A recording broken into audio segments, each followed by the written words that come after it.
Hello everyone, my name is Kajal Nikose और अभी हम ज़ूलॉजी स्टार्ट करने जा रहे हैं।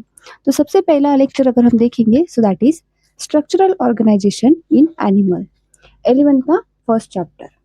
ओके, सो स्ट्रक्चरल ऑर्गेनाइजेशन का मीनिंग यहाँ पर समझें तो जो हमारे किंगडम एनिमलिया है, फिफ्थ किंगडम जो है हमारा, उसमें दुनिया के जितने भी एनिमल्स आते हैं उनकी बॉडी किस सेल से या फिर सेल्स के अदर देखे तो और उसमें क्या क्या पाया जाता है, किस प्रोडक्ट से वो बनी हुई है, किस स्ट्रक्चर से वो बनी हुई है और वो स्ट्रक्चर किस तरीके से ऑर्गेनाइज्ड है, इसी को कहा जाता है स्ट्रक्चरल ऑर्गेनाइजेशन इन एनिमल्स।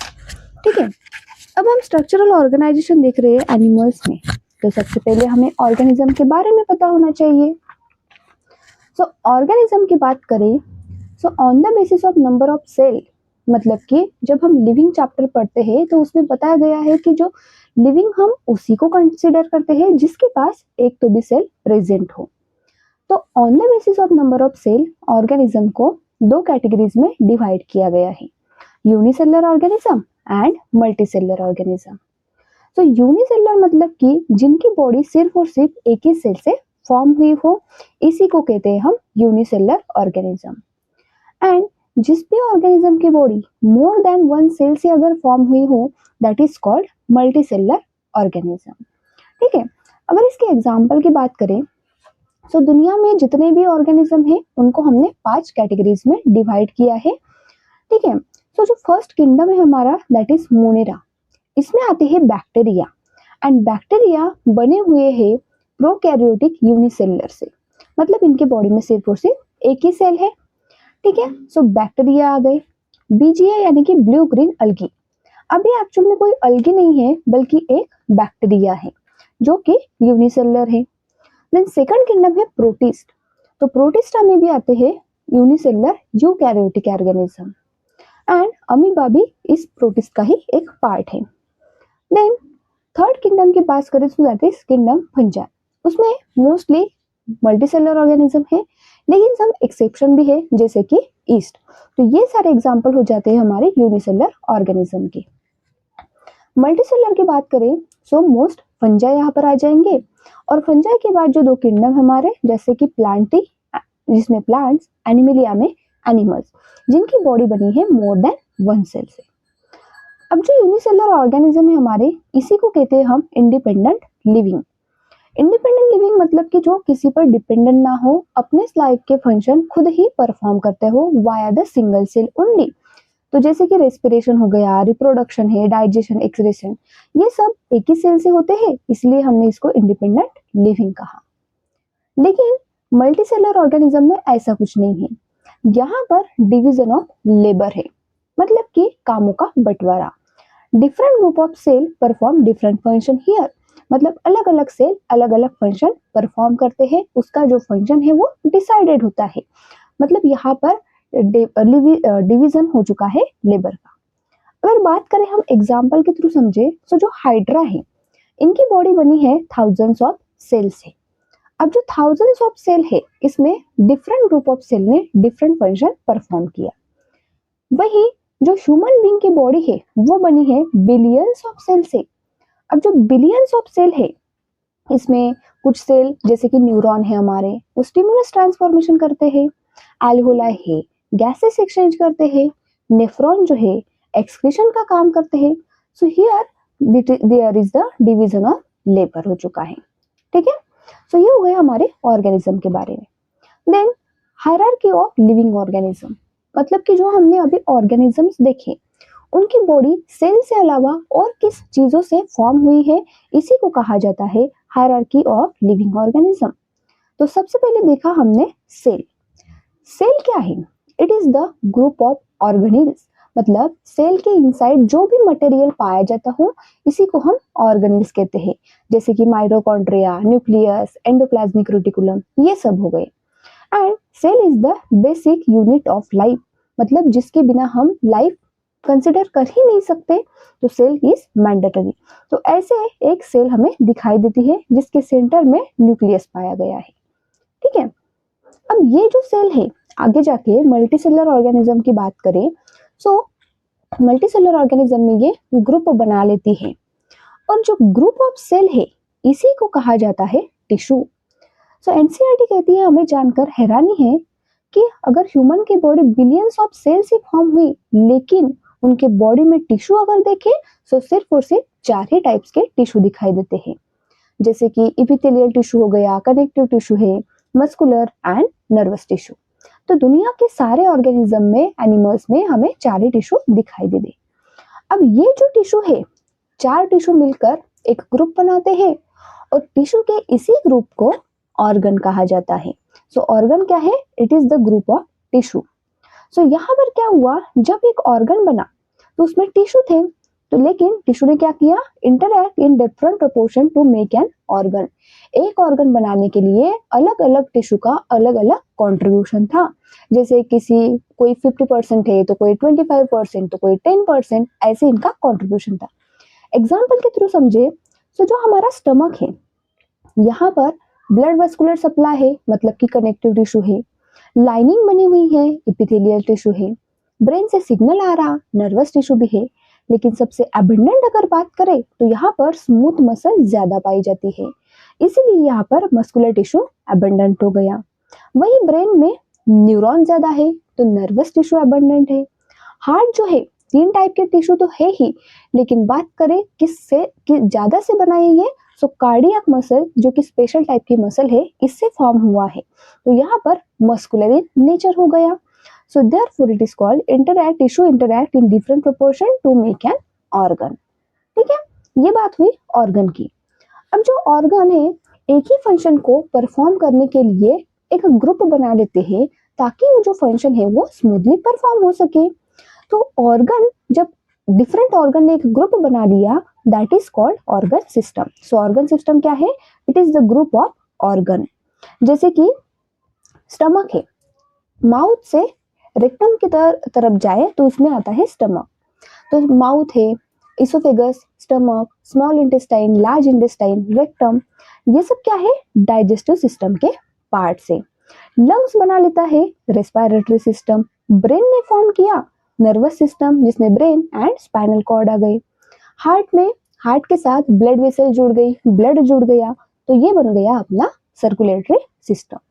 तो ऐसे हायर लेवल ऑफ ऑर्गेनाइजेशन देखे हम एनिमल्स में तो ऑर्गन सिस्टम पाया जाता है। अब यही ऑर्गन सिस्टम एक ग्रुप बना लेते हैं और इसी ऑर्गन सिस्टम को कहा जाता है organism. The group of organ system is nothing but the organism. तो ऐसे हमारा एक पर्टिकुलर ऑर्गेनिज्म जो है वो फॉर्म हो जाता है। ठीक है, ये थी hierarchy of living organism. Okay, then next इसी चैप्टर में हमें डिटेल में पढ़ना है about the 4 types of tissue के बारे में। सो अगर हम टिश्यू की सबसे पहले डेफिनेशन देखें, सो ये क्या है? It is the group of cell having similar origin but function and structure में vary along with intercellular substances. क्या कहा? टिश्यू हमने देखा कि ग्रुप ऑफ सेल तो है, लेकिन कहते हैं इसमें origin, function and structure similar होना चाहिए। अब ये सिमिलर है कि डिफरेंट है, ये देखते हैं। सो हमने एक एग्जांपल लिया ब्लड, जो कि कनेक्टिव टिश्यू का पार्ट है। अब जो कनेक्टिव टिश्यू है ये डिराइव होता है मेसोडर्म लेयर से। अब मेसोडर्म क्या है? This is the middle germ layer. जब हम ह्यूमन रिप्रोडक्शन पढ़ेंगे तब इसी जर्म लेयर को डिटेल में पढ़ते हैं और इसको कहा जाता है स्टेम सेल, जो कि पूरे बॉडी को ग्यूराइज करती है। ठीक है, सो जो हमारा कनेक्टिव टिश्यू है ये फॉर्म हुआ है मेसोडर्म से, जिसमें ब्लड एक कनेक्टिव टिश्यू हो गया। अब ब्लड टिश्यू है तो यहाँ पर डिफरेंट टाइप्स के सेल आएंगे, तो हमें इसमें 3 टाइप्स के सेल दिखाई देते हैं, जैसे कि RBC red blood cell, WBC white blood cell and platelets. हमें इसका ओरिजिन तो पता चल गया, अब स्ट्रक्चर एंड फंक्शन देखते हैं। So structure of RBC is biconcave और इसमें कोई न्यूक्लियस नहीं होता। बात करें आरबीसी की, सो इट इज अमीबॉइड, अमीबा की तरह इरेगुलर होते हैं। एंड प्लेटलेट्स की बात करें तो ये तो एक्चुअल में सेल है ही नहीं। एक जो बड़ी सी सेल होती है मेगाकार्योसाइट, इसके छोटे छोटे टुकड़े हो जाते हैं और इसी को कहा जाता है प्लेटलेट्स। देन फंक्शन की बात करें, सो आरबीसी का फंक्शन है ट्रांसफर ऑफ गैसेस, मतलब कार्बन डाइऑक्साइड एंड ऑक्सीजन, इसको टिश्यू से हार्ट, हार्ट से टिश्यू और लंग्स की तरफ जो लाने का काम है ये है हमारे आरबीसी का। Then WBC helps in defence mechanism, मतलब जो हमें पैथोजन हमारे बॉडी में आकर हमें डिसीज कॉज करते हैं तो उसके साथ फाइट करने करके हमें उस डिसीज से फ्री करने का काम इस डब्ल्यूबीसी का है, that is defence mechanism. Then platelets जो है it helps in blood coagulation, मतलब जब हमें इंजरी होती है तो ब्लीडिंग होती है और कुछ देर बाद ब्लीडिंग स्टॉप भी हो जाती है। वो क्यों हुआ? क्योंकि जिस साइट पर इंजरी हुई है वहां पर प्लेटलेट ने ग्रुप बना लिया, एग्रीगेशन कर लिया, जिसकी वजह से जो डैमेज ब्लड सेल है वो रिमूव ना हो पाए, तो ये ब्लड का कोएगुलेशन कर देंगे। सो यहाँ पर हमने देखा जो स्ट्रक्चर है एंड फंक्शन तीनों सेल का डिफरेंट है, सिर्फ ओरिजिन कॉमन है। इसीलिए हमें टिश्यू की डेफिनेशन बनी group of cell having similar origin but function and structure में वैरी। ठीक है, अब टिश्यू को पढ़े तो टिश्यू हमने यहाँ पर 5 से सेल बनाए जो कि एक टिश्यू बन गया ग्रुप ऑफ सेल। अब यहाँ पर कुछ सब्सटेंसेस पाए जाते हैं, तो ऐसे मटेरियल सब्सटेंस जो कि इस सेल के अंदर है जैसे कि ऑर्गेनेल्स हो गए, तो इसी को कहते हैं हम इंट्रासेलुलर मटेरियल। इंट्रासेलुलर मतलब कि विद इन द सेल। अब जो ये सेल्स है कुछ सिक्रेशन करवाती है एंड वही सिक्रेशन दो सेल के बीच में जो गैप है यहाँ पर एक्युमुलेट हो जाते हैं, तो इसी सब्सटेंस को कहा जाता है इंटरसेलुलर मटेरियल, मतलब कि बिटवीन द सेल्स में जो पाया गया दैट इज इंटरसेलुलर मटेरियल और मैट्रिक्स भी कहते हैं इसके। यही डिसाइड्स करता है हमारी क्वालिटी ऑफ टिश्यू, मतलब जो हमारा टिश्यू है ये हार्ड होगा कि सॉफ्ट होगा, कैसे? On the basis of secretion पर। जैसे कि सेल है, सेल ने यहाँ पर चिपचिपा सा लिक्विड सा सब्सटेंस बनाया, म्यूकोपॉलीसैकेराइड, ग्लाइकोप्रोटीन, मतलब शुगर जैसा। तो शुगर को अगर हम, शुगर कैसी होती है? चिपचिपी सी होती है, तो सॉफ्ट टिश्यू बन के तैयार हो गया जैसे कि ब्लड, जो कि ब्लड हमें पता है जो कि लिक्विड है। वही अगर यहाँ पर धागे जैसे स्ट्रक्चर यानी कि फाइबर्स दिखाई दिए, कैल्शियम अगर हो या फिर सल्फेट हो, तो टिश्यू हार्ड बन जाता है, बोन की तरह, हड्डी की तरह। सो ये हो गया टिश्यू का, हमने इंटरसेलुलर मटेरियल के बारे में देखा जो कि क्वालिटी ऑफ टिश्यू को डिसाइड करता है। देन एक इम्पॉर्टेंट नोट है दैट शेप ऑफ सेल और the structure of cell vary according to its function, मतलब एक सेल का जैसे फंक्शन होगा उसी के अकॉर्डिंग वो अपना स्ट्रक्चर जो है वो गेन करता है। जैसे न्यूरॉन है हमारे जो कि ब्रेन का पार्ट है, इसका फंक्शन है स्टिमुलस ट्रांसफॉर्मेशन, मतलब एक जगह से दूसरे जगह पर मैसेज को ट्रैवल करवाना। अब ट्रैवल करवाना है तो इसको लॉन्ग होना पड़ेगा, इलोंगेटेड होना पड़ेगा, इसीलिए इसका शेप कैसे है? इलोंगेटेड।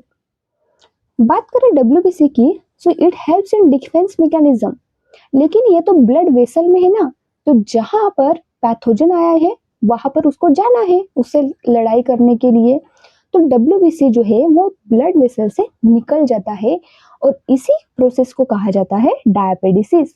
तो इसको डायपेडिसिस करना है, एक ऐसी जो ब्लड वेसल है इससे बाहर निकलना है, तो ऐसा रेगुलर शेप होता तो ये निकल नहीं पाता, लेकिन ऐसे अमीबॉइड शेप होने की वजह से वो वहां से निकल जाता है, सो दैट इज डायपेडिसिस। सो ये हो गया हमारा टिश्यू का जनरल इंट्रोडक्शन। देन देखते हैं types of tissue. So we have 4 types of tissue, जैसे कि epithelial tissue, connective tissue, muscular tissue and nervous tissue. So इसका हमें अभी जनरल ओरिजिन एंड फंक्शन देखना है। So origin is all 3 germ layer, यानी कि जो एक्टोडर्म है, मेसोडर्म, एंडोडर्म, इन 3 लेयर से फॉर्म हुआ है epithelial tissue. Then connective tissue form होता है मेसोडर्म बीच वाली लेयर से, और मस्कुलर टिश्यू भी बनता है मेसोडर्म लेयर से। एंड जो नर्वस टिश्यू है ब्रेन का part, it is originated from ectoderm, outer वाली लेयर से ओरिजिन हुआ है इसका। देन बात करें इसकी फंक्शन की, so epithelial tissue helps in covering and lining, मतलब कि जो बॉडी है हमारी यहाँ पर इनसाइड देखे तो पूरे वाइटल ऑर्गन से, तो इसको जो स्किन है हमारी इसने कवर करके रखा है। सो कवर स्किन ने करके रखा, तो स्किन क्या है? इपिथेलियल टिश्यू का पार्ट है। देन लाइनिंग करवाता है, यानी कि जो हॉलो ऑर्गन, ऐसे ऑर्गन जिसके अंदर में कैविटी पाई जाती हो, इनकी भी लाइनिंग करवाता है ये। Then connective tissue. Connective tissue मतलब कि जो अदर टिश्यू है हमारे, epithelial, muscular and nervous tissue, उनको कनेक्शन प्रोवाइड करवाना, सपोर्ट करवाना का जो काम है वो होता है कनेक्टिव टिश्यू का। तो जहां जहां ये तीनों टिश्यू पाए जाएंगे, पीछे पीछे सपोर्ट करने के लिए कनेक्टिव टिश्यू भी होगा। इसीलिए connective tissue is most abundant पाया जाता है। Then muscular tissue helps in movement and locomotion. Movement मतलब कि चेंजेस इन बॉडी पोस्चर। ठीक है, तो मैं यहाँ मेरा हैंड था, अब मैं लिख रही हूँ तो मेरे बॉडी पोस्चर में चेंज हुआ, that is kind of movement. Locomotion मतलब कि ऐसी मूवमेंट जिसमें बॉडी पोस्चर के साथ साथ हमारा लोकेशन भी चेंज होती है, जगह भी चेंज होती है, इसी को कहा जाता है लोकोमोशन। जैसे वॉकिंग है, रनिंग है, ये सब। Then nervous tissue, it helps in control and coordination. मतलब बॉडी के जो भी फंक्शन है, सिंपल से कॉम्प्लेक्स की ओर जाए तो सभी फंक्शन इस नर्वस टिश्यू के कंट्रोल में होता है एंड वो कोऑर्डिनेशन मैनर में परफॉर्म करते हैं। मतलब एक ही फंक्शन को परफॉर्म करने के लिए जो भी बॉडी की रिक्वायरमेंट है, उस हिसाब से सभी ऑर्गन सिस्टम वर्क करने लग जाती है एक साथ मिलजुल कर। इसी को कहा जाता है coordination. So this is about types of tissue general introduction. Then हम फर्स्ट टिश्यू स्टार्ट करते हैं, that is epithelial tissue. So इसका मीनिंग देखें तो ईपी मतलब होता है अपॉन, किसी के भी तो भी ऊपर, और थेलियल यानी कि रेस्ट करवाना। सो जो मीनिंग है इसका, रेस्ट अपॉन कनेक्टिव टिश्यू। जैसे कि समझो ये है कनेक्टिव टिश्यू और इपिथेलियल टिश्यू है पिंक कलर का, तो ये जो इपिथेलियल टिश्यू है कनेक्टिव टिश्यू पर ऐसे बैठ जाता है, इसी को कहा जाता है रेस्ट अपॉन कनेक्टिव टिश्यू। ठीक है, अब किसी भी ऑब्जेक्ट के देखें तो दो सरफेस होते हैं, एक अपर सरफेस एंड एक लोअर सरफेस। सो इसका इपिथेलियल टिश्यू का हमेशा एक सरफेस जो है वो फ्री पाया जाता है। कैसे?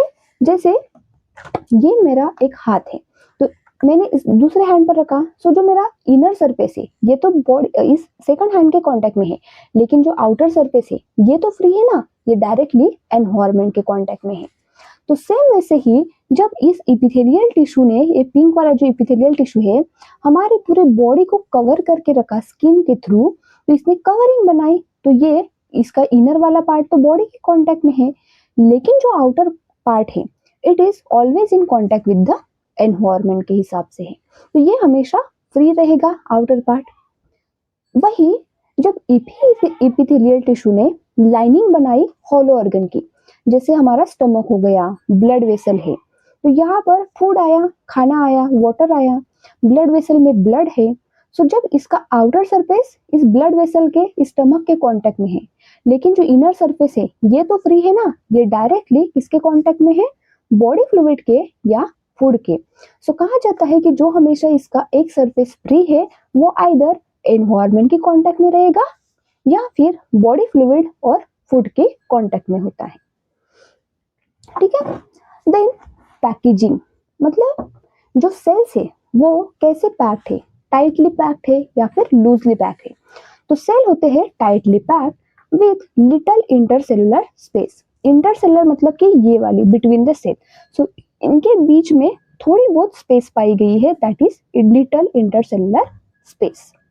ओके, देन नेक्स्ट है अपना basement membrane. It provide base for rest upon connective tissue. मतलब ये जो कनेक्टिव टिश्यू था, इस पर इपिथेलियल टिश्यू को बैठना है, तो इसे बैठने के लिए यहाँ पर बेस प्रोवाइड किया गया है बाय द बेसमेंट मेम्ब्रेन के थ्रू। अब ये जो बेसमेंट मेम्ब्रेन है ये होती है असेलुलर। ये हो गया हमारा connective tissue and this epithelial tissue. इसको बैठना था इस कनेक्टिव टिश्यू पर, तो यहाँ पर इसको बेस प्रोवाइड किया गया बाय द बेसमेंट मेम्ब्रेन, जो कि है असेलुलर। ठीक है, अब ये जो इपिथेलियल टिश्यू है हमारा, इसको चाहिए न्यूट्रिएंट्स, ऑक्सीजन। ठीक है, तो ब्लड से मिलते हैं, लेकिन इसके पास कोई ऐसा डायरेक्ट ब्लड वेसल नहीं आती इसको देने के लिए। सो इसको मिलता कैसे है?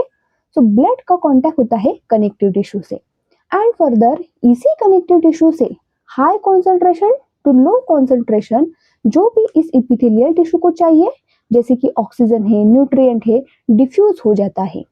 ठीक है, सो यहाँ पर इनडायरेक्ट ब्लड सप्लाई है इपिथेलियल टिश्यू को। लेकिन बात करें नर्व्स की, तो यहाँ पर इपिथेलियल टिश्यू मतलब हमारे स्किन के साथ डायरेक्टली नर्व्स जो है वो अटैच होती है। तो direct nerve supply is there but blood supply is indirect. Okay, then types of epithelial tissue. तो टाइप्स ऑफ टिश्यू, दो टाइप्स है इपिथेलियल टिश्यू के, on the basis of number of layers of cells. मतलब group में cell तो पाए जाएंगे लेकिन इतने लेयर कैसे है। अगर यूनिलेयर है, मतलब यहाँ पर समझो ये एक सेल है, ये दूसरी सेल है, ये तीसरी सेल है और एक ही लेयर में लगे हुए हैं, तो इसी को कहते हैं हम सिंपल इपिथेलियम, मतलब यूनिलेयर। ये ऐसे हो जाएंगे। लेकिन कंपाउंड एपिथेलियम मतलब कि मल्टी लेयर, एक लेयर के ऊपर एक लेयर और रख दी, इसी लेयर के ऊपर हमने और एक लेयर रख दी, तो ये क्या बन गया, मल्टी लेयर बन गई, थिकनेस इसकी बढ़ गई, तो इसी को कहते हैं हम कंपाउंड एपिथेलियम। अब इसके फंक्शन की बात करते हैं। ठीक है, so function of this simple epithelial tissue is absorption, मतलब एक जगह से दूसरे जगह पर खींचना, किसी भी चीज को एब्जॉर्ब करवाना। डिफ्यूजन, जैसे यहाँ पर सिंपल थीन होगी तो इसी कनेक्टिव टिश्यू से यहाँ इपिथेलियल टिश्यू के पास क्या हो रहा है, डिफ्यूजन हो रहा है। तो डिफ्यूजन बाउंड्री, डिफ्यूजन तभी हो सकता है जब थिकनेस कम हो। तो सिंपल लेयर में एक ही लेयर है, सिंपल एपिथेलियम में एक ही लेयर है, तो इससे डिफ्यूजन आसान है। देन फिल्ट्रेशन, मतलब छन्नी की तरह। तो जब हम चाय छानते हैं तो जो चाय पत्ती है वो ऊपर रह जाती है, क्योंकि वो जो छन्नी है उस पर छोटे छोटे छोटे पोर्स होते हैं, तो इसी के थ्रू फिल्ट्रेशन हो जाता है। तो सेम वैसे ही अगर हमारे ब्लड में कुछ कचरा आ गया, जैसे कि यूरिया वगैरह है, तो वो फिल्टर आउट करने का वर्क होता है इस सिंपल एपिथेलियम का। देन ये एब्जॉर्प्शन करवा सकती है, खींच सकती है, डिफ्यूज आउट करवा सकती है, तो ये सिक्रेशन भी तो करवा सकती है। तो सिंपल एपिथेलियल के ये 4 फंक्शन हो गए। Then function of compound epithelium is protection only, मतलब ये इतनी बड़ी लेयर अगर होगी तो बड़ी लेयर से गैसेस को आर पार करवाना, फिल्ट्रेशन करवाना इजी थोड़ी है, पॉसिबल नहीं है ना। तो मोटी लेयर है मतलब प्रोटेक्शन देंगे। जैसे समझो ये एक पेज है, तो यहाँ से हमने इसको पेन को ऐसे छेद करना चाहो पेन से तो जल्दी हो जाएगा, लेकिन इस बुक को अगर ऐसे में छेद करना चाहो तो नहीं हो सकता। क्यों? क्योंकि यहाँ पर पेजेस ज्यादा है, थिकनेस ज्यादा है। ठीक है, सो ये हो गया our types of tissue, types of simple epithelium। Then जो सिंपल एपिथेलियम है इसको भी 3 टाइप्स में कैटेगराइज किया गया है on the basis of structural modification of cell.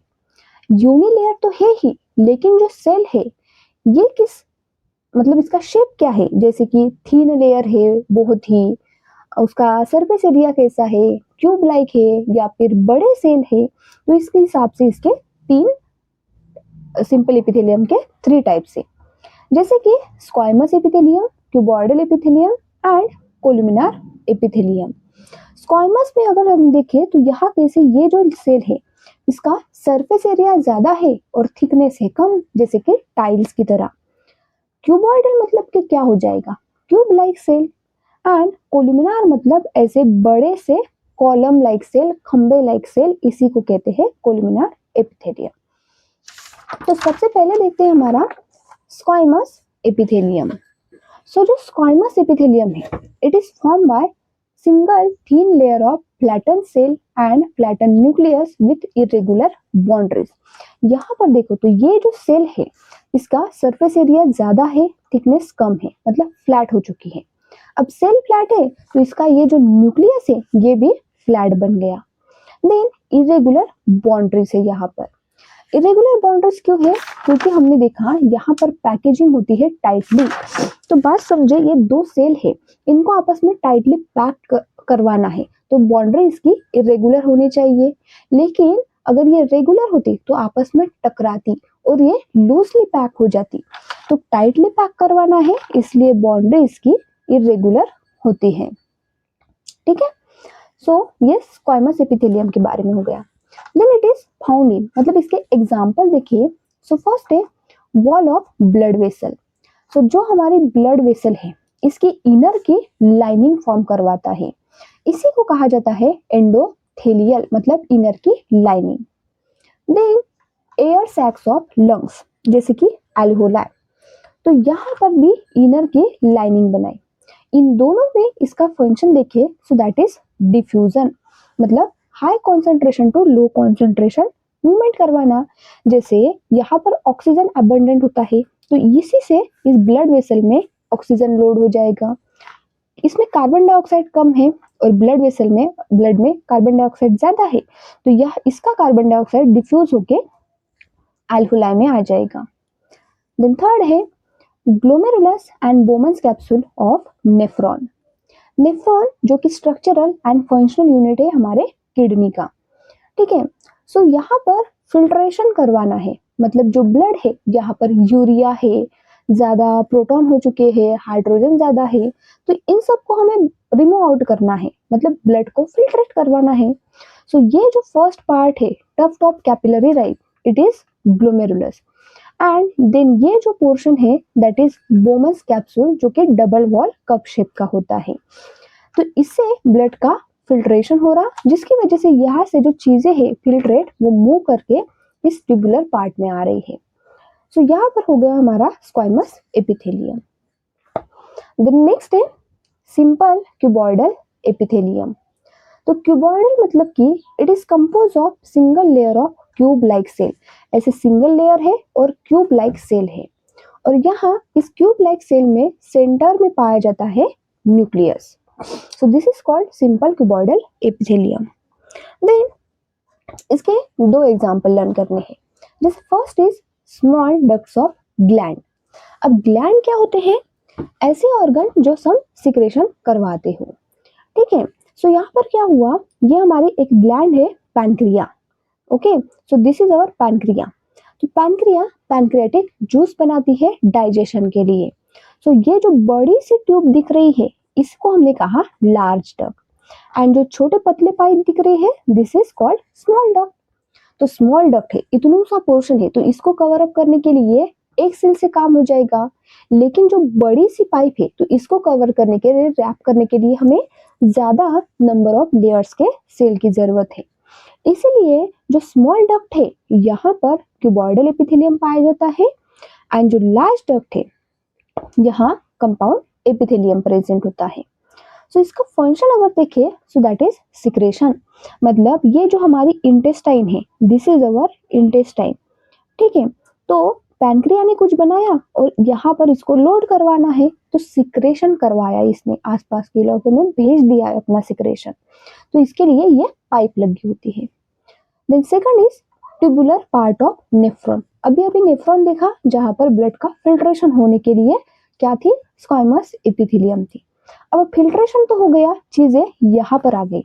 सो ये जो पार्ट है जो कि इस बोमन्स कैप्सूल के नजदीक है एंड हाईली कॉन्वोल्यूशन हो चुका है इसमें, मतलब ये स्ट्रेट नहीं है, इसी को कहते हैं हम पीसीटी, यानी कि प्रोक्सिमल कन्वोल्यूटेड ट्यूब।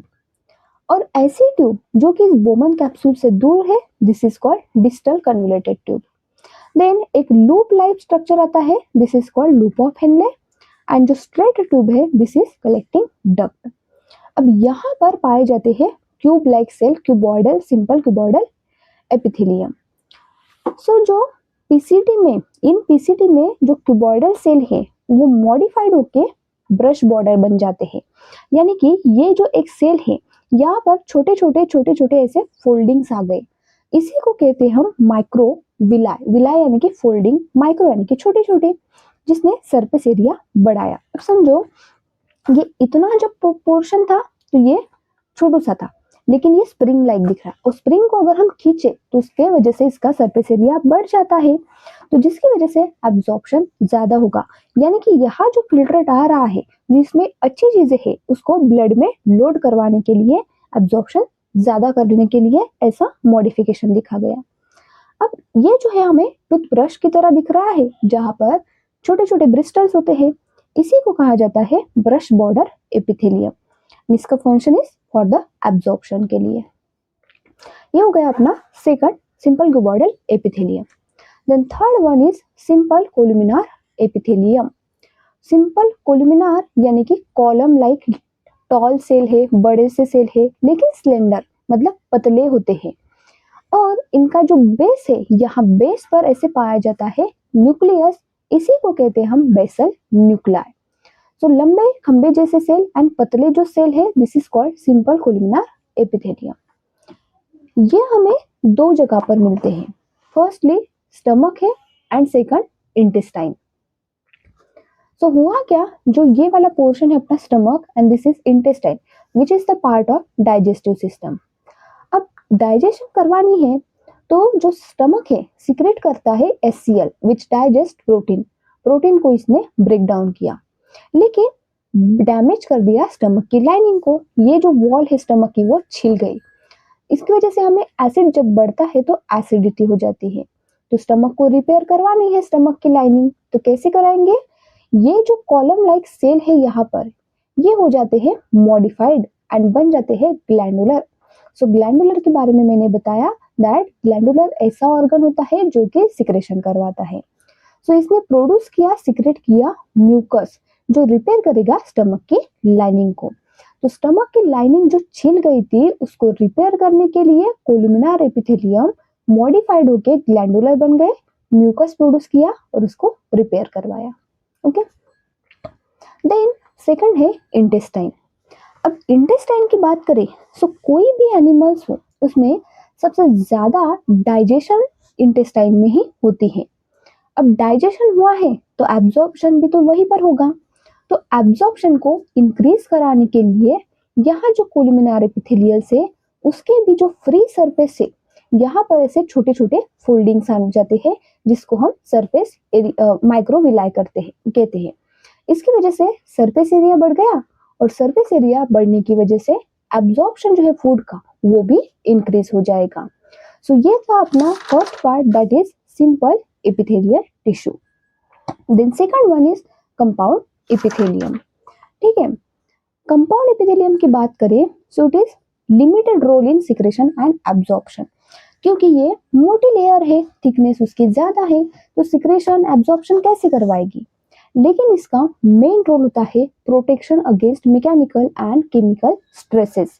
मतलब जो ये जो स्किन है हमारी, यहाँ पर कंपाउंड एपिथेलियम पाया जाता है ताकि जो वाइटल ऑर्गन है इनसाइड द बॉडी उसको कोई डैमेज ना हो सके, डैमेज से प्रोटेक्ट करने के लिए। इसके एग्जाम्पल की बात करें so it is found in cover dry surface of skin. Same वही ड्राई सरफेस ऑफ स्किन है, यहाँ पर कंपाउंड एपिथेलियम देखा गया।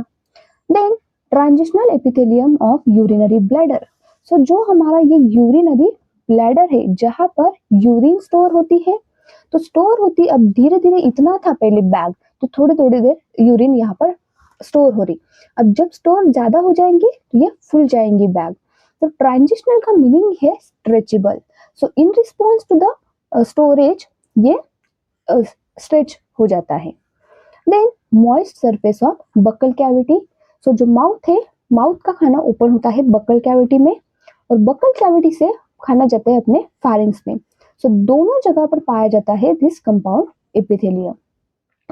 देन इनर लाइनिंग और लार्ज डक्ट ऑफ ग्लैंड जैसे कि salivary gland and pancreatic gland. ये हमने यहाँ देखा था, जो लार्ज डक्ट है उसको कवर करने के लिए ज्यादा लेयर्स की जरूरत होती है। सो यहाँ पर पाया जाता है compound epithelium. So this is about our simple and compound epithelium. Then जो this modification of cuboidal and columnar epithelium.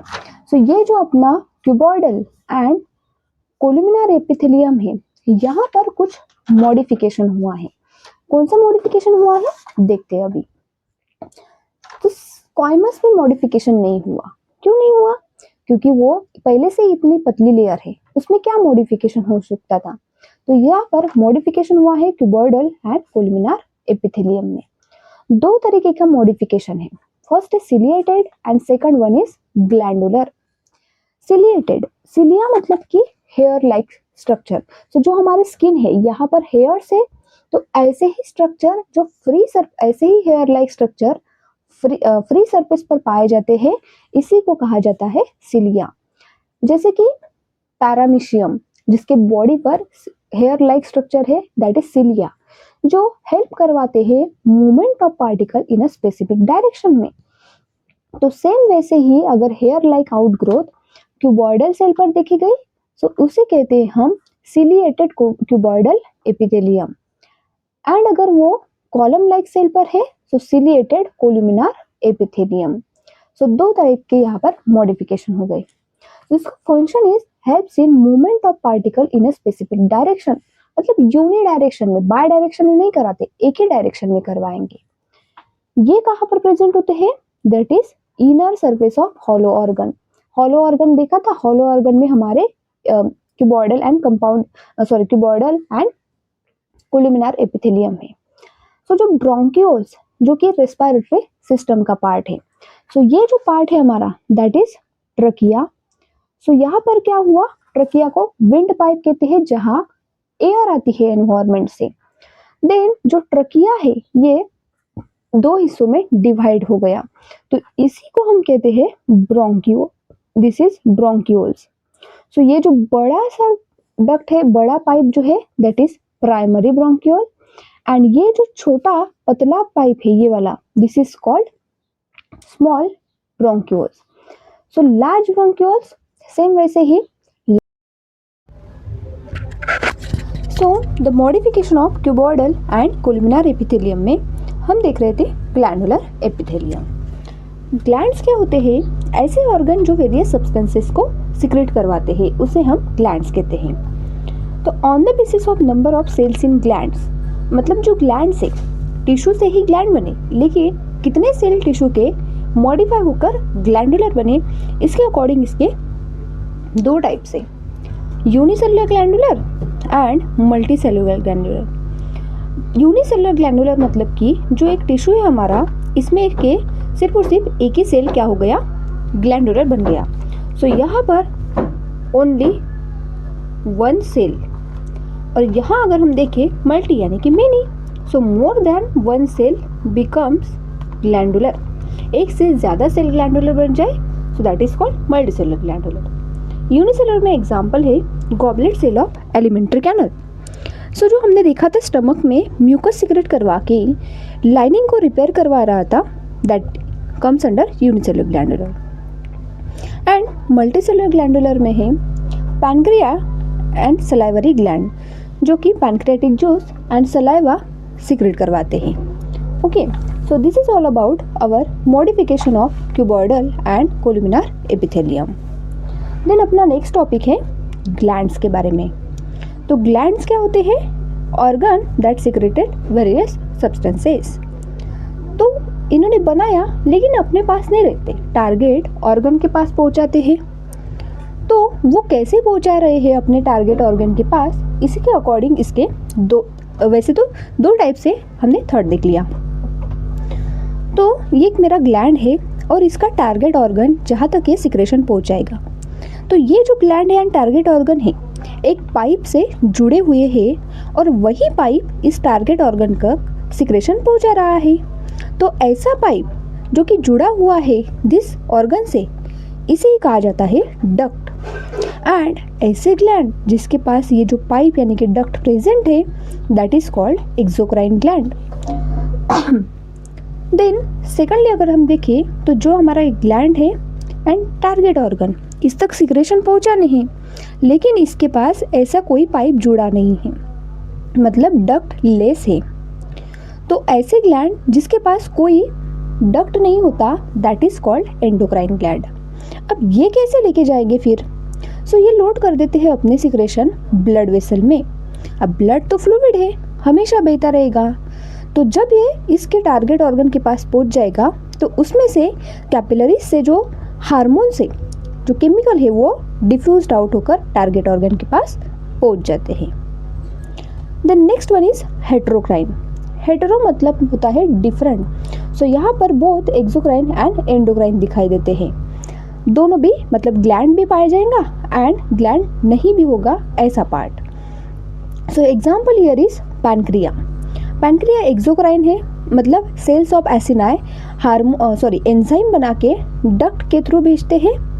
और पैनक्रिया के कुछ इसलेट्स ऑफ लैंगरहंस सेल जो कि एंडोक्राइन इन नेचर है, मतलब इनके पास कोई डक्ट नहीं है टारगेट ऑर्गन का पहुंचने के लिए। ठीक है, सो ये दिस इज अबाउट हेट्रोक्लाइन। अब एंडोक्राइन ग्लैंड की सिक्रेशन की बात करें, सो टोटल हमारे पास 10 एंडोक्राइन ग्लैंड है जो हम एंडोक्राइन सिस्टम में पूरा डिटेल में पढ़ेंगे। तो ये केमिकल सिक्रेट करवाते हैं और इसी केमिकल्स को कहा जाता है हार्मोन्स।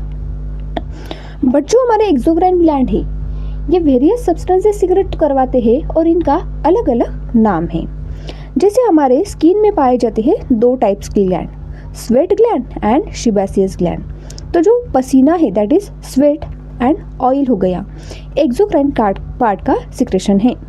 माउथ में सलाइवा है, लिवर से बाइल जूस निकला, गॉबलेट सेल जो अभी अभी देखा था म्यूकस बनाता है, पैनक्रिया इसने एंजाइम बने तो ये इस सेल्स ऑफ एसिनाई ने फॉर्म किए। आंखों में जो आंसू आते हैं this is also kind of lacrimal gland which is exocrine in nature. बच्चे को मिल्क देना है तो मैमरी ग्लैंड सिक्रेट कराएंगे। अपने कानों में ईयर वैक्स प्रोड्यूस होता है जिसको सेरुमन कहा जाता है and that gland is ceruminous gland. So this is हो गया हमारे पूरे ग्लैंड्स के बारे में। देन नेक्स्ट टॉपिक है अपना cell cell junction. Cell cell junction मतलब कि 2 सेल कौन से पॉइंट पर आकर मीट कर रहे हैं उसी पॉइंट को कहा जाता है जंक्शन। सो ये जो जंक्शन है ऐसा नहीं कि सिर्फ और सिर्फ इपिथेलियल टिश्यू में ही हमें देखने को मिलेगा, ये चारों टिश्यू में पाया जाता है which is structural and functional link between cell, मतलब सेल को जोड़ के रखता है। तो इसके 3 टाइप्स है, tight junction, adhering junction and gap junction. Tight junction मतलब कि जो टिश्यू में जितने भी सेल है उनको इतना टाइटली पैक कर दो कि सेल्स इस टिश्यू से कुछ सब्सटेंसेस को लीक ना हो पाए। तो हमें लीकेज को प्रिवेंट करवाने के लिए टाइट कर देते हैं सेल को, इसी का नाम है tight junction. Next one is adhering junction, यानी cementing to keep neighbouring cell together. मतलब 2 चीज़ें हम फेविकॉल से कैसे जोड़ते हैं कि वो एक साथ जुड़े रहे, सेम वैसे ही 2 सेल को एक साथ जोड़ के रखने के लिए हम उनके बीच में सीमेंटिंग करवाते हैं, that is adhering junction. Third one is gap junction. So gap junction मतलब ये नहीं कि 2 सेल के बीच में हमें गैप क्रिएट करनी है, ऑलरेडी उनके पास गैप है तो उस गैप को हमें फुलफिल करवाना है ताकि वो जो 2 सेल है आपस में एक साथ वर्क कर सके। कैसे? फैसिलिटेट करवाना है cell to communicate with each other by connecting cytoplasm of adjoint cell, मतलब 2 सेल के साइटोप्लाज्म को हम ज्वाइन करेंगे। ठीक है, for rapid transformation of ions, small molecules and sometime big molecule. So यहाँ से समझ में आएगा, जैसे ये समझो ये हमारी एक सेल है, ये सेकंड सेल है, इन दोनों के बीच में एक गैप है। सो हमने यहाँ पर क्या किया, ये जो इनका साइटोप्लाज्म है इनको कनेक्ट करवाया, तो गैप को फुलफिल कराया, दैट इज गैप जंक्शन, ताकि एक सेल का मटेरियल दूसरे सेल में और इस सेल का मटेरियल इस सेल में एक्सचेंज हो सके। सो ये था अबाउट सेल सेल जंक्शन। और यहाँ पर हमारा जो फर्स्ट टिश्यू है that is epithelial tissue over and out हो गया। ओके, सो अभी हम नेक्स्ट टिश्यू स्टार्ट करते हैं that is connective tissue. So connective tissue का सबसे पहले देखते हैं हम फंक्शन। ओके, सो जो कनेक्टिव टिश्यू है it helps in to link, support, connect other tissue and organ. इसके नाम में ही मीनिंग है कनेक्ट करवाना, 2 टिश्यू है या फिर कोई भी ऑर्गन है उनको जोड़ के रखने का काम कर रहा होता है हमारा कनेक्टिव टिश्यू। इसीलिए तो most abundant and widely distributed है, क्योंकि जहाँ जहाँ अदर टिश्यू होंगे सपोर्ट करने के लिए कनेक्टिव टिश्यू होगा, therefore it is most abundant. अब ये जो सेल्स है ना कनेक्टिव टिश्यू के, ये 2 काइंड्स के सब्सटेंसेस सिक्रेट करवाते हैं। जैसे कि फर्स्ट है आवर फाइबर्स, इसी फाइबर्स को कहते हैं स्ट्रक्चरल प्रोटीन। ठीक है, एंड जो फाइबर्स सिक्रेट करवाने वाले सेल्स को कहा जाता है फाइब्रोब्लास्ट। फाइब्रोब्लास्ट क्या है? Fibre secreting cell. तो इस फाइब्रोब्लास्ट ने 2 टाइप्स के फाइबर्स को सिक्रेट करवाए। फाइबर एक्चुअल में धागे लाइक स्ट्रक्चर होते हैं जो कि इलास्टिसिटी, स्ट्रेंथ एंड फ्लेक्सिबिलिटी देते हैं, यानी कि टिश्यू को एक जगह पर होल्ड करके रखने का काम करते हैं। सो देखो यहाँ पर ये जो ब्लू कलर का है ये बंडल में दिखाई दे रहा है, और एक्चुअल में ये मैंने ब्लू बनाया, ये वाइट कलर का होता है। सो वाइट फाइबर है, बंडल में पाया गया, इसमें कोई ब्रांचिंग नहीं, मतलब कि अनब्रांच है। इसी फाइबर्स को कहा जाता है कोलेजन फाइबर। एंड जो कोलेजन फाइबर है it is most abundant in animal world. Animals में ज़्यादा दिखाई देता है, लेकिन अगर हम पूरे विश्व की बायोस्फीयर की बात करें तो rubisco is the most abundant. Then ये जो ग्रीन वाला है ये एक्चुअल में येलो कलर का होता है, यहाँ सिंगल दिखाई दे रहा और यहाँ से इनकी ब्रांचिंग भी हो रही है। तो ऐसे फाइबर्स को कहा जाता है इलास्टिन फाइबर, जो कि इलास्टिसिटी प्रोवाइड करते हैं। सो ये था first secretion that is about fibre. Next second secretion है modified polysaccharides.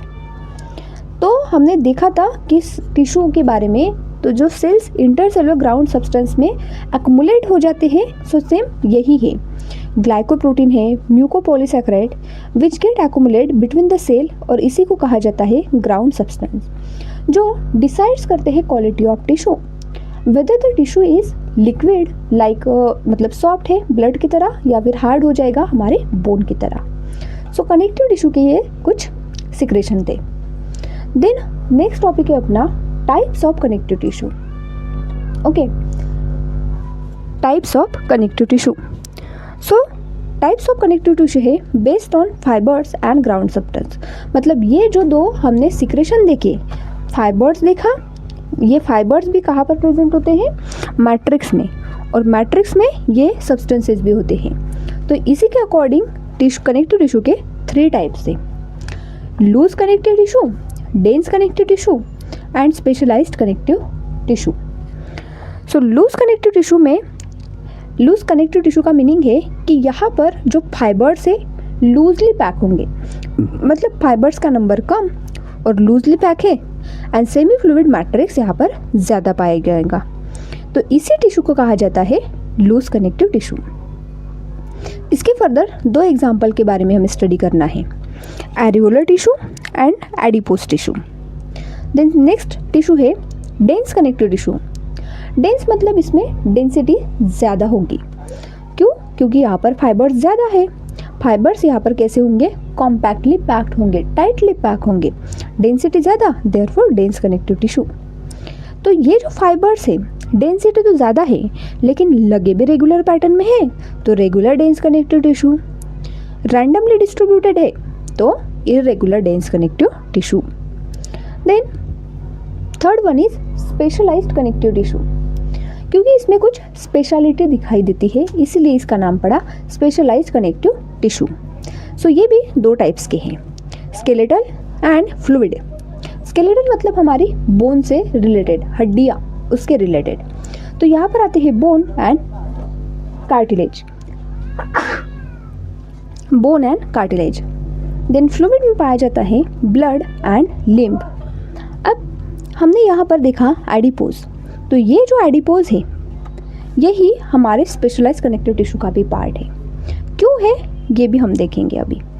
So firstly we will start about the loose connective tissue में 2 एग्जाम्पल के बारे में देखते हैं, areolar and adipose. Okay, so जो एरियोलर है it is beneath the skin, मतलब हमारी जो स्किन है इसके नीचे पाया जाता है areolar, for supporting framework for epithelium.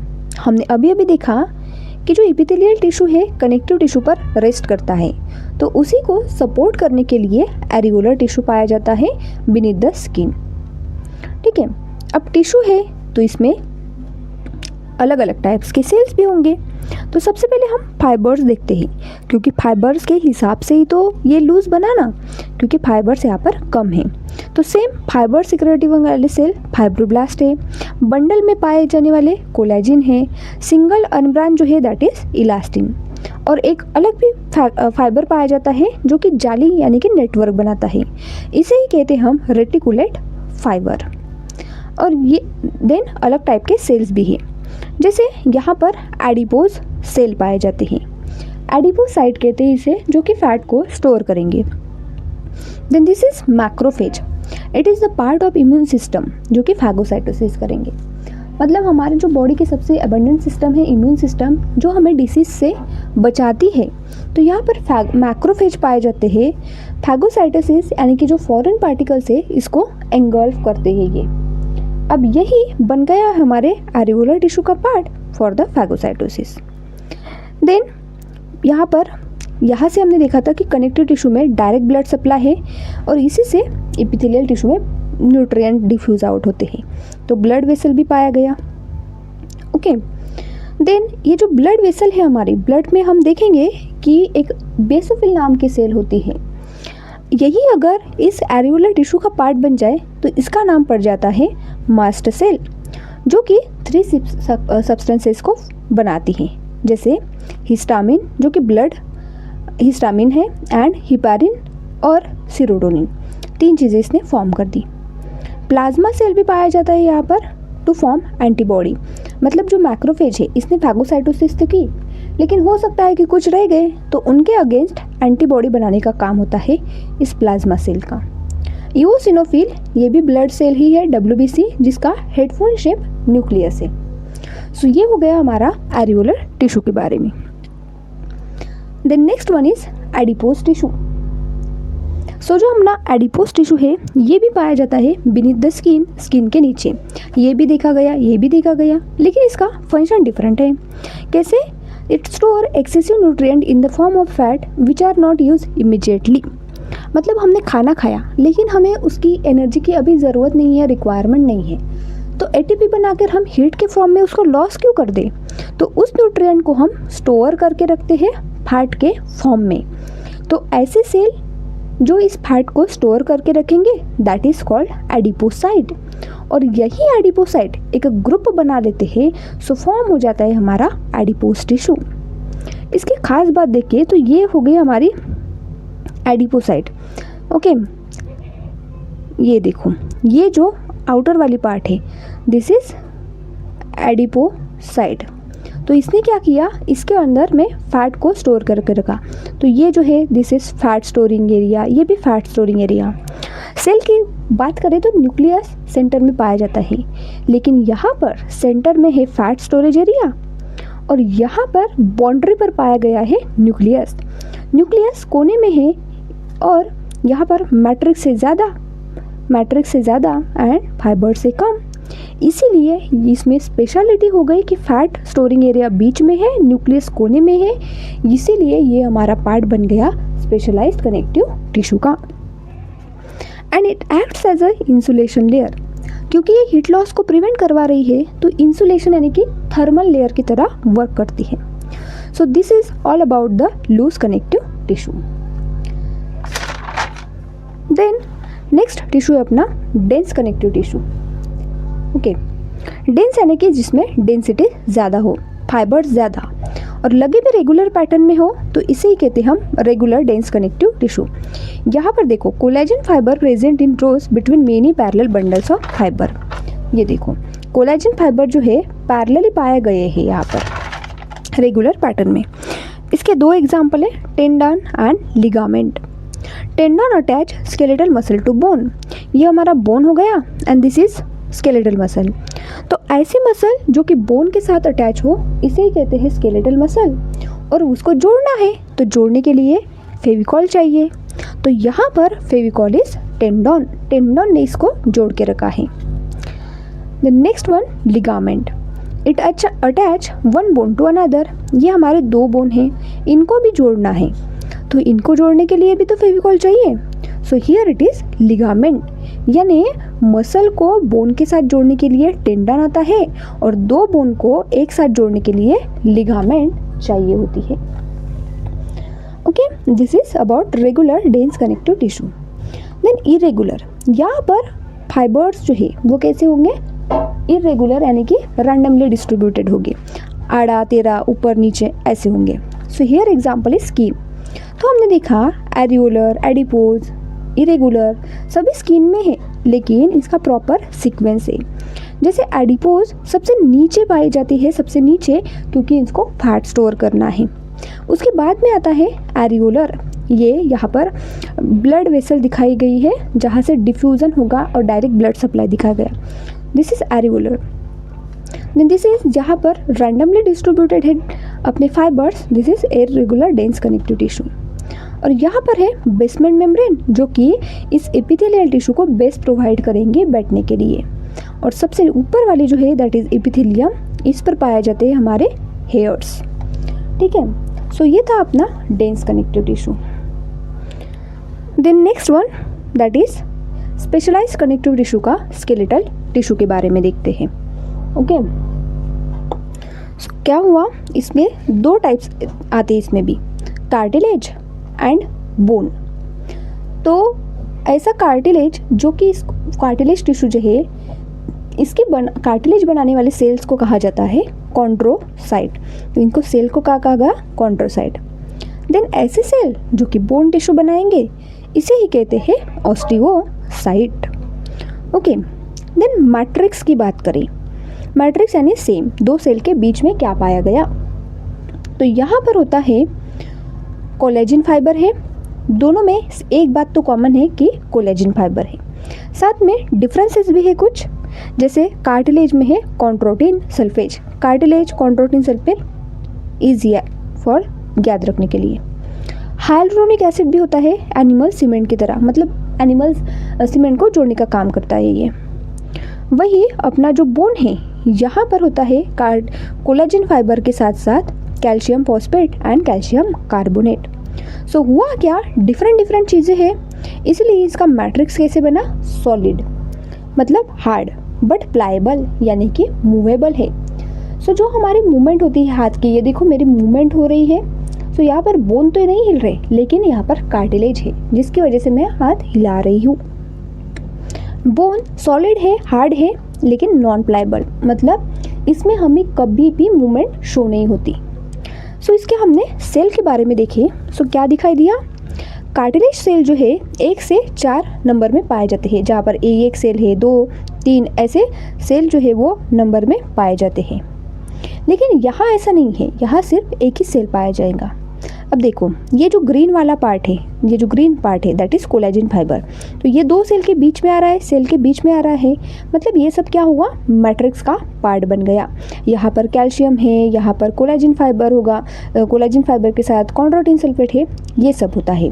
तो ये जो मैट्रिक्स है इसी ने डिसाइड किया इनका ये नॉन प्लाएबल बनेगा कि प्लाएबल बनेगा।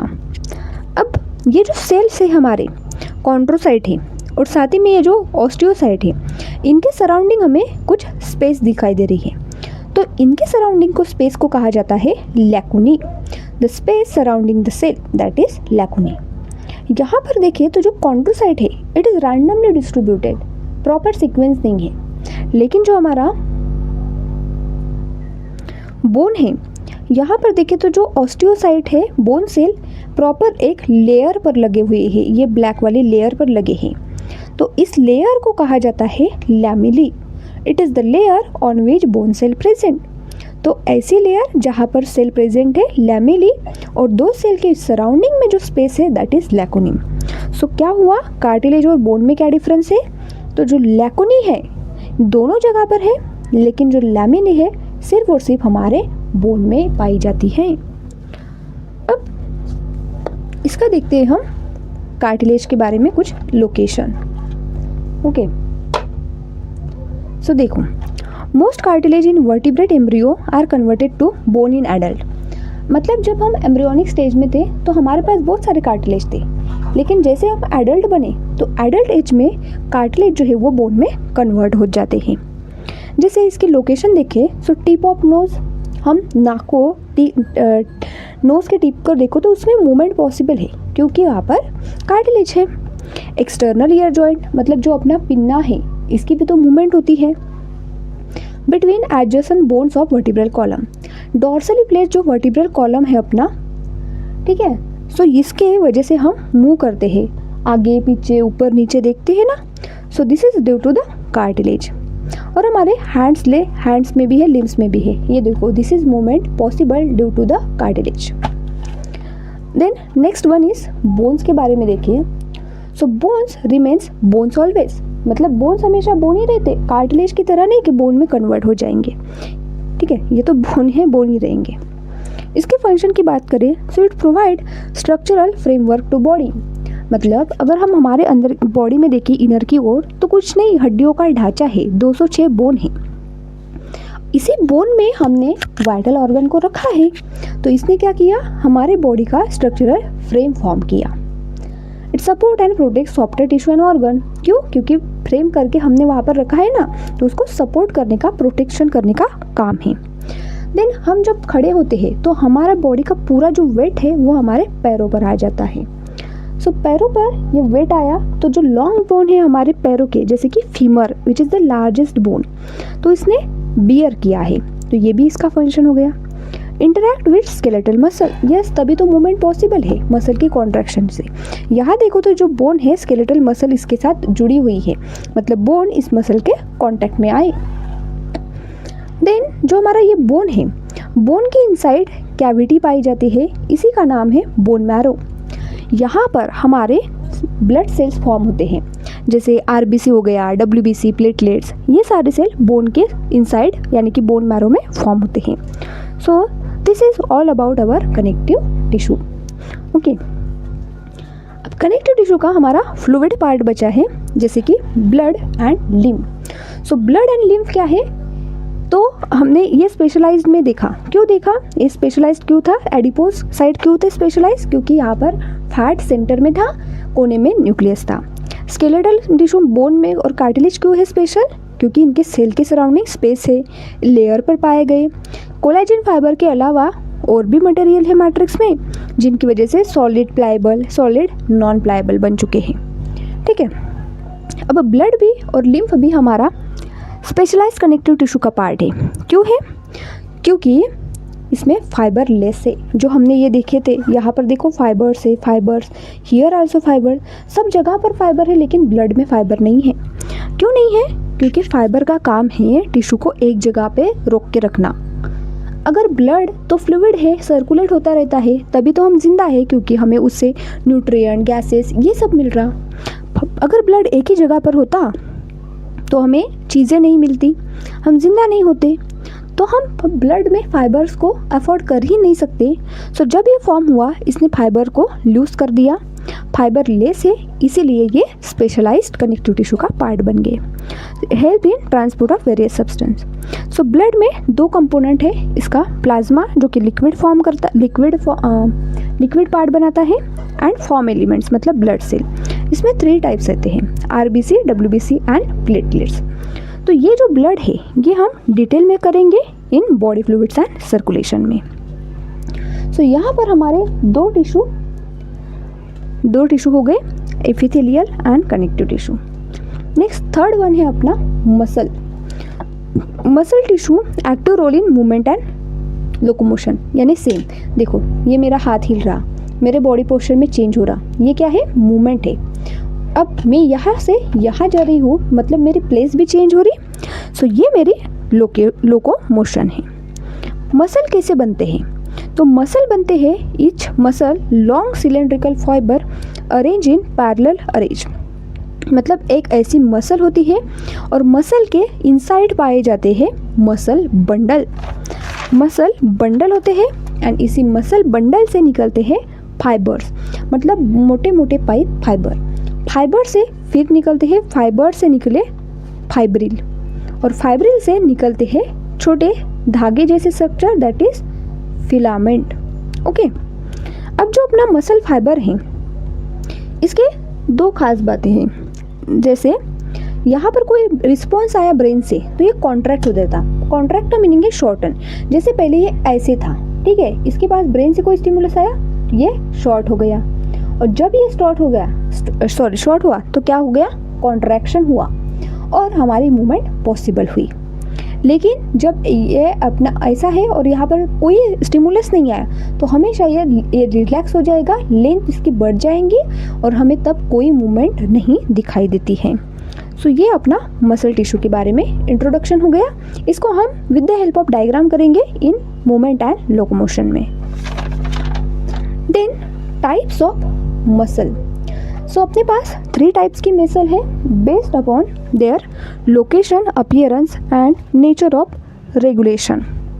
ठीक है, लोकेशन की बात करते सबसे पहले, तो यहाँ पर 3 टाइप्स की मसल है, skeletal muscle, smooth muscle, cardiac muscle. तो इसकी कुछ हमें जनरल कैरेक्टरिस्टिक्स देखना है। सबसे पहले देखिए location. So it is attach to skeletal muscle. Yes, हमने अभी अभी देखा ये वाले जो मसल है, मसल जो बोन से अटैच होती है, इसको हम स्केलेटल मसल कहते हैं। देन स्मूथ मसल, ऐसे मसल जो हॉलो ऑर्गन में दिखाई गई, जैसे कि स्टमक वगैरह हो गया, जिसके अंदर कैविटी होती है, उसी को हम हॉलो ऑर्गन कहते हैं। Then cardiac muscle, it is only, इन तीनों में देखिए सो ये ही है अपना कॉन्ट्रैक्टाइल टिश्यू, हमेशा कॉन्ट्रैक्ट करके रखता है। सो प्रेजेंट ओनली इन हार्ट, सिर्फ और सिर्फ हमारे हार्ट में ही पाया जाता है। ये होगी इसकी लोकेशन। देन शेप की बात करें, सो इट इज़ सिलेंड्रिकल, देखो सिलेंडर जैसा दिख रहा है, सो सिलेंड्रिकल। ये है अपना स्पिंडल शेप, और इसे ही कहते हैं हम फ्यूजिफॉर्म। फ्यूजिफॉर्म यानी कि यहाँ पर देखो तो ये जो 2 एंड है ये आपस में फ्यूज्ड हो गए, इसीलिए फ्यूजिफॉर्म। और जो फ्यूज होते हैं एंड, इसी एंड को कहा जाता है टैपर्ड एंड। तो इसका शेप है स्पिंडल। देन जो अपना कार्डियक मसल है, it is also cylindrical in nature, देखो यहाँ भी सिलेंडर की तरह ये दिखाई दे रहा है। देन न्यूक्लियस की बात करें, सो यहाँ न्यूक्लियस तो है लेकिन एक से ज़्यादा न्यूक्लियस है, और ये भी पेरीफेरी पर पाए गए हैं। ठीक है, तो मोर देन 1 न्यूक्लियस कंडीशन को कहा जाता है सिंसिटियम। तो यहाँ पर क्या है, सिंसिटियम है। लेकिन इन दोनों में ऐसा नहीं, दोनों में क्या है, एक ही न्यूक्लियस है, वो भी सेंटर में। So here they are uninucleated, एक ही न्यूक्लिएटेड हैं। देन स्ट्राइएशन, स्ट्राइएशन का मीनिंग होता है बैंड्स, जैसे कि यहाँ पर पाए जाते हैं मसल के ऊपर बैंड्स होते हैं प्रोटीन्स के, एक्टिन एंड मायोसिन। अब ये बैंड अगर प्रेजेंट हो तो इसे ही कहा जाता है स्ट्राइएटेड अपीयरेंस। तो यहाँ पर देखो स्ट्राइएशन प्रेजेंट है, तो इसीलिए हम जो स्केलेटल मसल है इसको कहते हैं स्ट्राइएटेड मसल। स्मूथ में ऐसा कोई बैंड नहीं है, इसीलिए तो इसका अपीयरेंस स्मूथ आया और इसका नाम भी स्मूथ मसल रखा गया। लेकिन कार्डियक में बैंड पाए जाते हैं, ये ग्रीन वाले स्ट्राइएशन है, so here striation is present. अब ब्रांचिंग मतलब ये जुड़े हुए हैं क्या, तो ये जो 2 मसल है अपने स्केलेटल एंड स्मूथ, ये आपस में ब्रांचिंग शो नहीं करते, लेकिन जो हार्ट मसल है ये ब्रांचिंग हो रही है। सो ये रही इनकी ब्रांचिंग, ये 2 आपस में जुड़ रहे हैं मसल से, तो इनमें ब्रांचिंग दिखाई देती है। साथ ही में ये जो 2 मसल सेल है आपस में जुड़े हुए हैं, यहाँ पर जंक्शन भी पाया गया। जंक्शन मतलब सेम वही जहाँ पर ये जुड़े हुए हैं, तो इसी को कहा जाता है इंटरकैलेटेड डिस्क। इंटरकैलेटेड डिस्क, ठीक है। इंटरकैलेटेड डिस्क मतलब इसके पास मैसेज आया कॉन्ट्रैक्शन का, तो एक मसल कॉन्ट्रैक्ट की, एक मसल सेल कॉन्ट्रैक्ट की, तो साथ ही में सारे मसल सेल कॉन्ट्रैक्ट हो जाते हैं। द नेचर ऑफ रेगुलेशन मतलब ये अपने कंट्रोल में है या अपने कंट्रोल में नहीं है। तो स्केलेटल मसल वॉलंटरी है, मेरे पास मैसेज आया है हाथ हिलाना, लेकिन मेरी मर्जी मैं हिलाऊं ना हिलाऊं, सो ये क्या है, voluntary. Then smooth muscle involuntary है, अपने कंट्रोल में नहीं है। जैसे यूट्रस में देखा, यूट्रस में भी पाई जाती है ये, तो at the time of parturition contraction होता है, इसको रोक थोड़ी सकते हैं, मतलब ये अपने कंट्रोल में नहीं, therefore it is involuntary. Cardiac muscle भी इनवॉलंटरी है, मतलब अपने कंट्रोल में नहीं है। क्यों नहीं है, क्योंकि जब हम फीटल ड्राइव में थे तो 1 मंथ के जब बन गए, 1 मंथ के थे तभी हमारा हार्ट बन गया था, और तब से धड़कने लग गया है, तो अपने कंट्रोल में नहीं।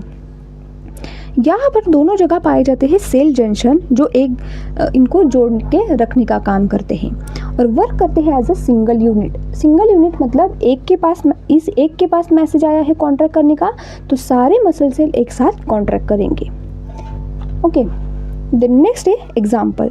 अब देखो इसके बाइसेप, ट्राइसेप जो हमारे ह्यूमरस के साथ जुड़े हुए होते हैं। स्मूथ मसल या स्टमक में है, इंटेस्टाइन, रिप्रोडक्टिव ट्रैक्ट है, ब्लड वेसल यहाँ पर देखे गए, और कार्डियक मसल सिर्फ और सिर्फ हमारा पाया जाता है हार्ट में। सो ये था अपना कार्डियक मसल के बारे में। देन नेक्स्ट है last tissue that is neural tissue. इसका फंक्शन देखिए, so control and coordination over the bodies responsiveness. मतलब बॉडी के जितने भी वर्क है सिंपल से कॉम्प्लेक्स सब ब्रेन के थ्रू ही होते हैं, नर्वस टिश्यू के थ्रू होते हैं. इसके फर्दर दो पार्ट्स होते हैं जैसे कि न्यूरॉन एंड न्यूरोग्लियर सेल. अब न्यूरॉन जो है it is important unit of neural system and excitable state. Main important दोनों में देखा जाए तो न्यूरॉन है क्योंकि ये स्ट्रक्चरल एंड फंक्शनल यूनिट है. और न्यूरोग्लियर सेल मोर देन 0.5%, मतलब जितना न्यूरॉन है तो न्यूरॉन से 50% से ज़्यादा नर्वस सिस्टम फॉर्म हुई हमारे न्यूरोग्लियर सेल से. न्यूरोग्लियर सेल क्या है फिर? Rest of neural system except neuron. मतलब ब्रेन में हमें जो भी दिखाई दे न्यूरॉन को छोड़ के सब कुछ न्यूरोग्लियर सेल का पार्ट है. जैसे श्वान सेल है, ओलिगोडेंड्रोसाइट है, प्रोटेक्ट एंड सपोर्ट करते हैं न्यूरॉन को. मतलब जो न्यूरॉन है यहाँ पर ही पाया जाता है ये श्वान सेल, ओलिगोडेंड्रोसाइट सेल, जो माइलिन शीट बनाकर अपना नर्वस ट्रांसफॉर्मेशन को फास्टर कराते हैं. अब जब न्यूरॉन एक्साइट होते हैं तो इनकी जो मेम्ब्रेन है यहाँ पर चार्जेस उलट पुलट हो जाते हैं, यानी कि चार्जेस का इलेक्ट्रिकल डिस्टर्बेंस क्रिएट होता है. और arrival of disturbance at neuron ending और आउटपुट जोन ट्रिगर इवेंट्स. मतलब डिस्ट्रीब्यूशन होने की वजह से दो तरीके से इवेंट्स हो सकते हैं, जैसे कि एक्साइटेटरी है एंड इनहिबिटरी है. मतलब सिग्नल आया कि रोकना है किसी चीज़ को तो ये इनहिबिशन हो गया. स्टिमुलेटेड आया मतलब एक्साइटेड नहीं और आगे इसको फंक्शन को कंटिन्यूटी करना है. तो ऐसे दो टाइप्स के जोन आते हैं. So this is all about our nervous tissue और द न्यूरल टिश्यू. सो ये अपना कंप्लीट हो गया स्ट्रक्चरल ऑर्गेनाइजेशन इन एनिमल्स का first part that is animal tissue.